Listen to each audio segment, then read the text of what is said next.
Pozdrav svima, dobrodošli na kanal Medna simfonija. Danas ćemo govoriti o vrlo važnoj temi u pčelarstvu. Zato ostanite sa nama do kraja.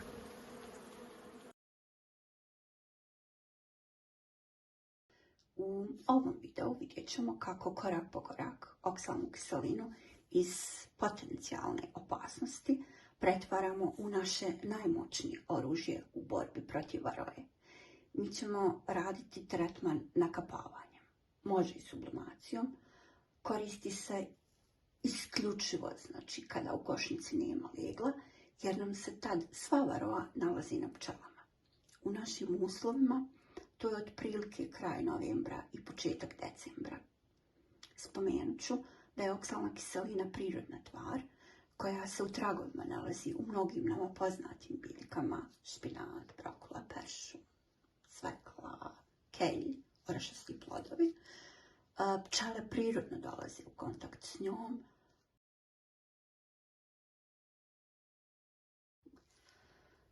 Tretman oksalne kiseline smatra se prihvatljivim u organskom pčelarstvu. Međutim, kao i kod mnogih prirodnih tvari, ključ je u koncentraciji i načinu primjene. Mi ćemo je koristiti u obliku otopine kako bismo postigli koncentraciju dovoljnu da ubije krpelja varovu, a da ne naškodi pritom pčelama. Prilikom pripreme rastvora obavezno koristimo zaštitnu opremu. Tu su nam rukavice, naočale, imamo masku i obavezno se pridržavamo uputstava proizvođača na koji način koristiti sredstva. Za rastvor ćemo koristiti destilovanu vodu, evo ovako. Koristit ćemo šećer i koristit ćemo oksalnu kiselinu. Koristit ćemo za sirup omjer 1:1. Tako što ćemo pomiješati 600 ml destilovane vode sa 600 g šećera. Sve ćemo dobro izmučkati da se otopi šećer, a onda ćemo to zagrijati na nekih 35 do 40 stepeni. Otprilike kad dodirnete otopinu treba da bude mlaka. Na taj način ćemo dobiti oko litar sirupa. Zatim sirup ćemo usuti u flašu i pomoću lijevka dodat ćemo 35 g dehidrata oksalne kiseline u kristalu. Pošto je naš pčelnjak nešto veći, mi ćemo praviti rastvor od litar i 800 ml destilovane vode, kilogram i 800 g šećera i mi ćemo upotrijebiti 105 g oksalne kiseline i to dođe ove 3 bočice ovdje. Da nam se otopina ne bi brzo hladila, prvo mi ćemo to sve staviti u jedan kanister od vode, ali kao što sam rekla, da se otopina ne bi ohladila, ne znam koliko se ovo vidi, prije svega toga, kanister obložim u brso, a onda preko toga stavim aluminijsku foliju. Za sam tretman će nam trebati i jedna plića tegla koju na isti način obložim, u brsu ta aluminijska folija. I neizostavan u cijeloj priči bude i ručni frižider. Ne znam koliko ću to sad moći pokazati, ali nije ni bitno. Čisto da bismo zadržali toplotu otopine koja nam je neophodna.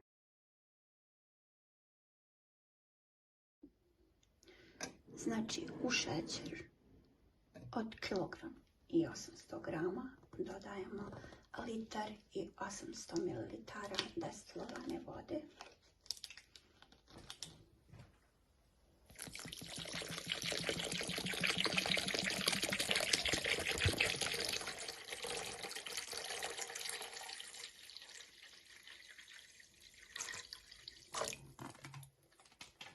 To je bio litar, još 800 ml.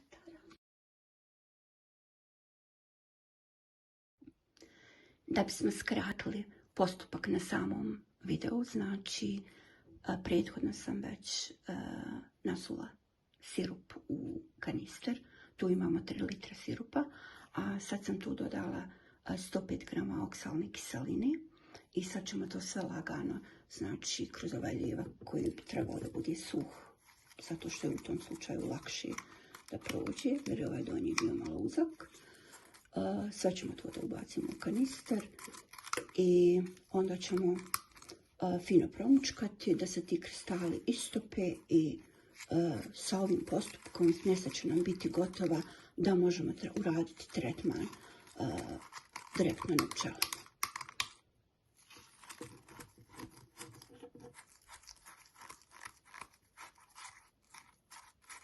Vidite, bude tu malo zgrudva se, malo od pare koja dolazi iz kanistera. Malo je sama po sebi zgrudva, ali ide to brzo. Evo, još malo gotovo.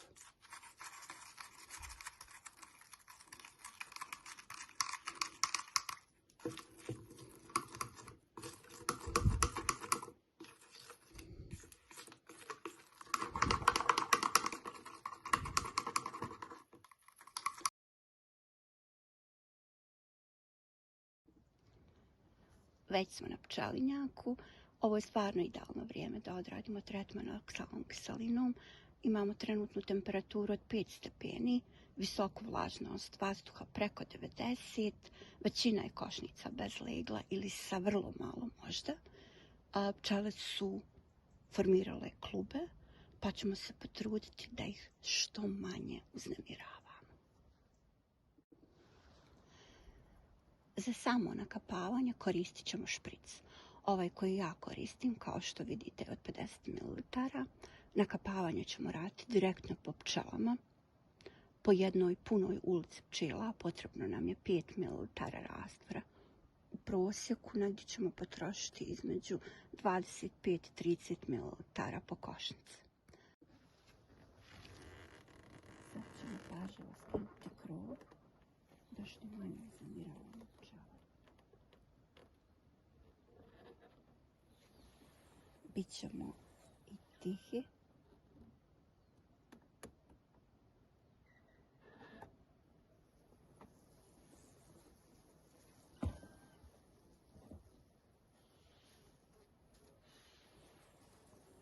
Kao što vidite, pčele su već formirale klube.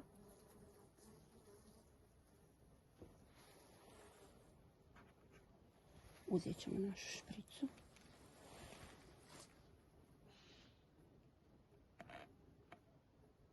Prethodno nasutu oksalnu kiselinu. Uzeti.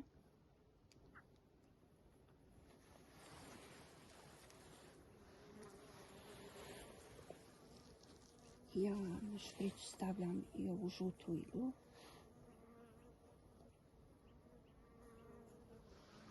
Znači, dovoljno velika da kapljice rastvora mogu prolaziti, a opet da su te kapljice dovoljno male kada padaju po pčelu. Apliciramo tako što ćemo svaku zaposjednutu ulicu pčela okapati direktno po pčelama.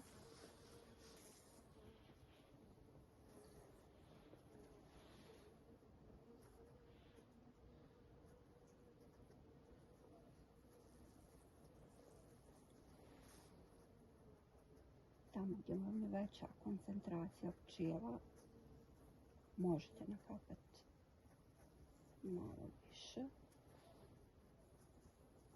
U svakom slučaju, u prosjeku nećete potrošiti više od 25 do 30 ml po košnici.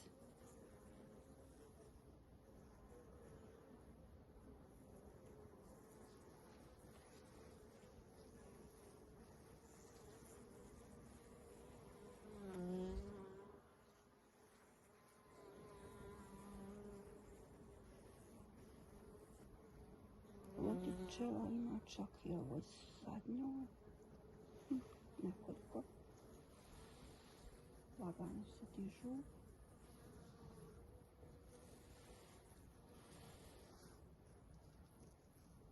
Ponovite ako vidite da je veća koncentracija pčela. U svakom slučaju treba potrošiti tih 25-30 dnova potrošiti.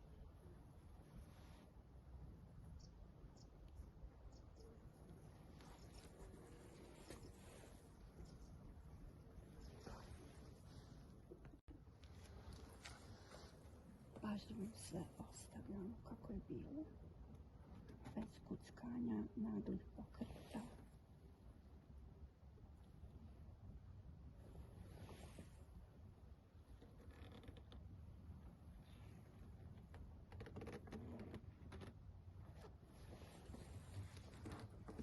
I što se tiče ove košnice, to je mi možemo krenuti dalje.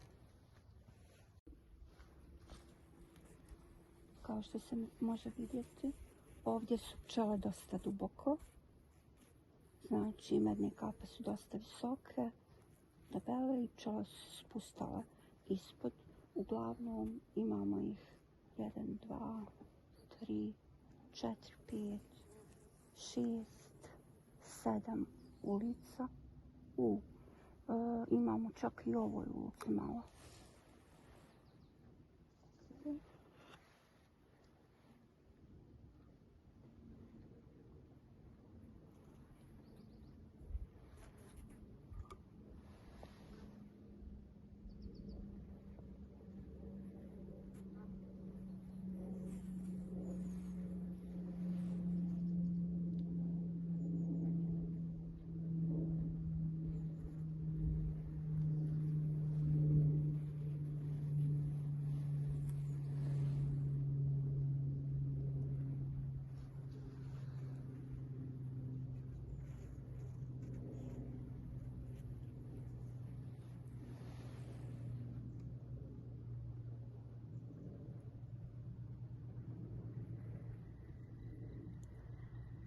One su već u fazi hibernacije, tako da sad osjetimo samo onaj fini, tihi njihov zvuk.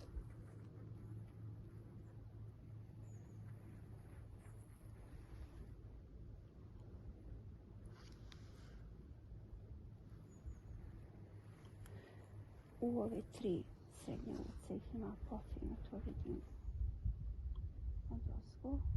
Pa ćemo ponoviti.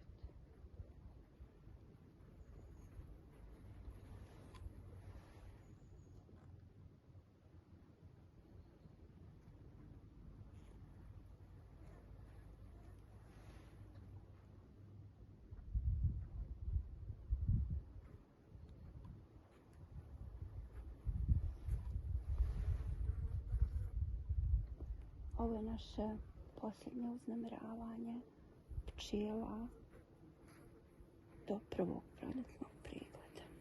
A tu će biti naravno kad dozvole vremenske prilike.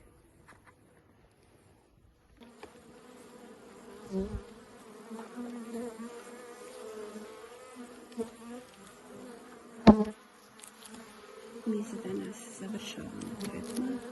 Temperatura se podigla sa 5 stepeni na 7 stepeni. To možemo primijetiti i po klubetu koje se odmah raširilo. Pčele se dižu. Košnice ipak dobro.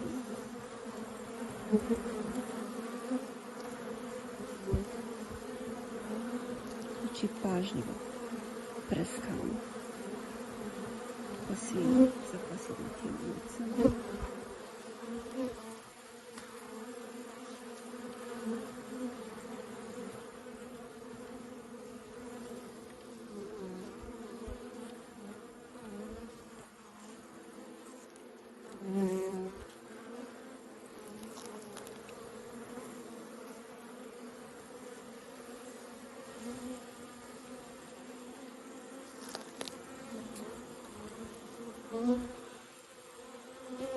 Ja ću još par sekundi uživati u ovom prizoru. Vam hvala na izdvojenom vremenu i pažnji. Ukoliko vam je ovaj video bio koristan ili informativan, podržite nas lajkom, a za više sličnih sadržaja pretplatite se na kanal. Vidimo se uskoro. Lijep pozdrav!